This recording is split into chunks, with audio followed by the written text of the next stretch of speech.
Radio Sucesos 101.7 FM presenta su noticiero Sucesos con Milton Pérez y Verónica Larrea. Un periodismo libre para una democracia plena.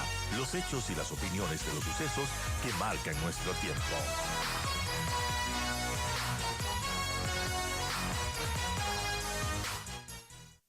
Bueno, nosotros continuamos para conversar sobre el nuevo periodo legislativo y lo que nos espera en este nuevo periodo de gobierno de Daniel Noboa. Estamos con la ex asambleísta Ana Belén Cordero, actual vicepresidenta del movimiento Creo. Gracias, Ana Belén, por estar con nosotros.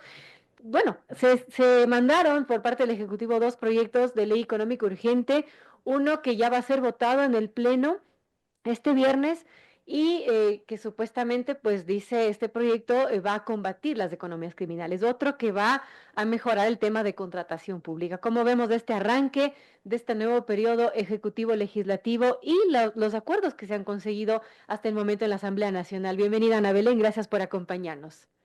Hola Verónica, buenos días. Gustosa de estar aquí. Muchos saludos a su audiencia. Gracias por la invitación. Bueno, estos dos proyectos económicos urgentes, de hecho, la ley permite que sean enviados de manera conjunta cuando se trata de una declaratoria de un conflicto interno armado, como es el caso que está vigente por 60 días. Entonces, la primera va a ser votada, como usted bien menciona, este día viernes, más que votada, debatida, porque es recién el Debatida. informe para primer debate. Yo estuve revisando ayer en horas de la noche los aportes que han hecho los legisladores y los distintos sectores a este proyecto de ley. Y hay algo que me preocupa, al menos los que queremos que se confronte y se combata el crimen organizado en todas sus dimensiones y en toda, a lo largo y ancho del país. Es que, por ejemplo, existen legisladores de Pachacutic que han estado votando con el gobierno, entre ellos, por ejemplo, la segunda vicepresidenta Tiupul, haciendo observaciones que yo creo que no son nada transigibles, digamos así, ¿ya? Son observaciones medulares o de fondo que tiene el proyecto o su razón de ser, digamos así, y eso me preocupa, digo, en virtud de una próxima votación, probablemente la próxima semana o en los próximos 10 días, si no hubiese los consensos adecuados, porque los legisladores en ese informe para primer debate plantean de plano que se elimine ese artículo porque a criterio de ellos es inconstitucional, entre ellos, por ejemplo, los allanamientos sin orden judicial, entre otros temas, ¿no?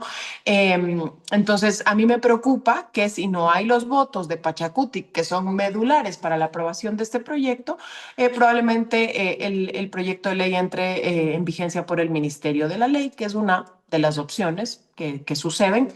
Sin embargo, sería lo óptimo que entre con votación y con consensos. Y en cuanto al otro proyecto de ley, me gusta más incluso el último que acaban de enviar ayer, porque creo que es una forma de combatir dos cosas. Primero, el abuso de un ente de control que ha venido abusando en los últimos años, con escándalos de corrupción incluso. Me refiero a la Contraloría General del Estado, con abusos de algunos funcionarios, no de todos, porque no se puede generalizar jamás a una institución. Y que de alguna manera también blinda a quienes llevan procesos de contratación pública adelante, porque si bien se trata de cuidar los recursos de los ecuatorianos, no es menos cierto que ningún funcionario en sus cabales, con ámbitos de persecución, como existía en el pasado en esa Contraloría General del Estado, quiere llevar adelante un concurso, una contratación pública. En cuanto a la conformación del legislativo, Verónica, yo lo veo con buenos ojos, me parece necesaria, me parece valiosa en pro de una gobernabilidad que el país necesita para llevar adelante los proyectos. Ya no hay, digamos, ningún tipo de excusas en el sentido de que, al menos en el legislativo en el que yo trabajé, había un bloqueo, un boicot. No podemos decir que ahora lo existe, y ya es responsabilidad de este nuevo gobierno, legítimamente elegido en las urnas, de luchar contra nuestros principales problemas. El más importante que está ahora en la palestra es el tema seguridad, ¿no?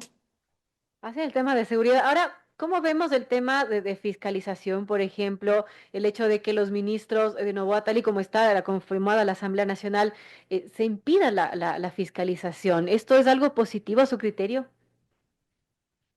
Bueno, todo poder necesita su sistema de pesos y contrapesos, y el Ejecutivo necesita un sistema de contrapesos, y uno de ellos es el legislativo. Otro de ellos obviamente es el judicial, que está tan golpeado con los escándalos también de corrupción. Entiendo que ayer pidieron o llamaron a juicio y pidieron prisión por determinados años la Fiscalía contra Wilman Terán, ex titular del Consejo de la Judicatura, ¿no?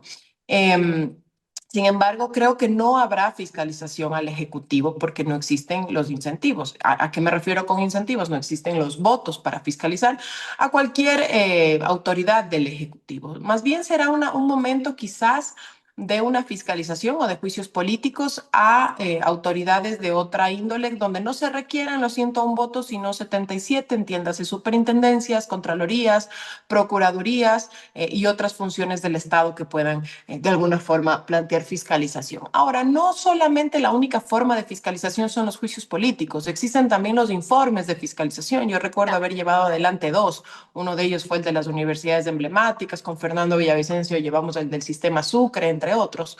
Y eso sí puede hacer no solo la comisión de fiscalización, sino todas las comisiones. Entonces, bueno, veremos qué pasa. Yo sí creo que es una mayoría por ahora de manera firme. Quizás veremos la prueba de fuego con la votación a estas dos leyes económicas urgentes en las próximas semanas.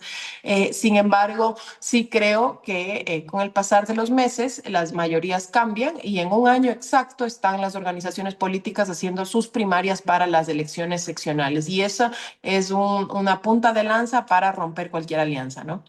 ¿Qué futuro le augura entonces a estas alianzas? ¿Serán pegadas con babas, como decía el legislador Ricardo Patiño? Yo no cito a ese señor, pero más, lo que pasa es que él está acostumbrado a sellar alianzas a la brava, ¿no? Así lo hacía la Revolución Ciudadana cuando obtuvo 100 de 137 legisladores y a los que no se alineaban les tenían una carpetita, los perseguían con su fiscal Galo Chiriboga y demás. Entonces, bueno, esas eran unas formas antiguas de hacer política. Sí creo que es importante que el presidente de la Asamblea Nacional siente a los jefes de las bancadas y redacten o pongan en conocimiento del país, como se ha hecho en el pasado, una agenda legislativa. ¿Cuál es la agenda que va a tener el legislativo? ¿Por qué? Porque eso va a permitir que el legislativo ya no se desgaste tanto y puedan las otras fuerzas, entiéndase los tres del Partido Social Cristiano, los 6 o los 9 de Pachacutic, los independientes, decir, bueno, yo me voy a adherir a esta agenda en estos temas porque comulgo con estos temas, pero en estos otros temas no me voy a adherir. Y ahí ya no habrían sorpresas, no habrían camisetazos, no habría golpe a la institucionalidad y un desprestigio de la Asamblea Nacional. Esperemos que en los próximos días el presidente Nils Olsen así lo haga, ¿no? Hablando de la agenda legislativa, a su criterio, ¿cuál debería ser las prioridades del legislativo en este periodo? Bueno, la seguridad ya lo está planteando el propio gobierno, pero creo que una iniciativa que debería salir del legislativo propiamente es un tema respecto al tema laboral. Recordemos que seguimos con un desempleo que sigue subiendo y parte de ese desempleo, además del entorno económico, que no es responsabilidad de la Asamblea Nacional, sino del Ejecutivo y de distintos sectores, está la legislación laboral tan inflexible, tan vetusta, tan obsoleta, que tenemos un código del trabajo de hace 80 años que no contempla nuevas modalidades de contratación, entiéndase el trabajo sincrónico, asincrónico, virtual. Y eso porque no estamos hablando del trabajo por horas, que es otro tema que en caso de ir a las urnas, sea antes de las seccionales o en las seccionales del Ejecutivo, debería considerar nuevamente ponerlo a consulta de los ecuatorianos, porque oí el otro día a una persona decir que el contrato por horas o el trabajo por horas es precario. No existe nada más precario que no tener un empleo. Eso es precario. Entonces sí creo que esas tres personas privilegiadas que tienen un empleo no pueden ser egoístas con esos otros 7 que no lo tienen y hay que reformar nuestra legislación. Otro tema importante que tiene que trabajar la Asamblea. Sí, perdón, Verónica. Que decía que hablamos con Augusto Latorre, justamente sobre esto decía que, claro, el trabajo por horas no tiene por qué no ser con afiliación al IE, es decir, con todas las de ley, las reglas, ¿no? Así es, afiliación al IES, décimos, vacaciones, en fin. Y por supuesto, un código laboral nuevo que reconozca y que mantenga los derechos adquiridos de quienes ya los tengan, pero que miren en esa mesa que están sentadas 10 personas a esas otras 7 que no tienen un empleo digno y de calidad. Otro de los temas que debería tratar el legislativo es una reforma a la ley orgánica de la función legislativa. Hay varios temas que se pueden corregir, que se pueden reformar. Otro de los trabajos que puede llevar adelante la Asamblea Nacional, y lo dije en un medio de comunicación, es de emprender una enmienda a la Constitución para nuevamente poder darle al Ejecutivo o a la Presidencia de la República la capacidad de superveto. Eso en el periodo pasado el correísmo lo agarró y lo planteó y se lo puso a Noboa. ¿Por qué? Porque lastimosamente en el periodo pasado se aprobaron algunas leyes, 16 de 17, antitécnicas, inconstitucionales, y el presidente Noboa tuvo que vetarlas totalmente. Si él tuviera la capacidad de superveto, por ejemplo, que nosotros tuvimos con la ley de comunicación, cuando el correísmo otra vez quiso volver a poner una mordaza a los medios de comunicación, con ese superveto nosotros planteamos una reforma, perdón, un veto parcial por inconveniencia y un veto parcial por inconstitucionalidad. Y existe el precedente en la Corte Constitucional. Hoy Noboa no tiene eso. Entonces, él debe promover que desde el legislativo, sus legisladores, para eso tiene 67 legisladores, promuevan una enmienda para poder volverle a dar esa gobernabilidad en términos de colegislador a la presidencia de la República. Bueno, importante este criterio que nos da Ana Belén Cordero, quien fue asambleísta, vicepresidenta actual del movimiento Creo. Gracias, Ana Belén, por acompañarnos de esta mañana.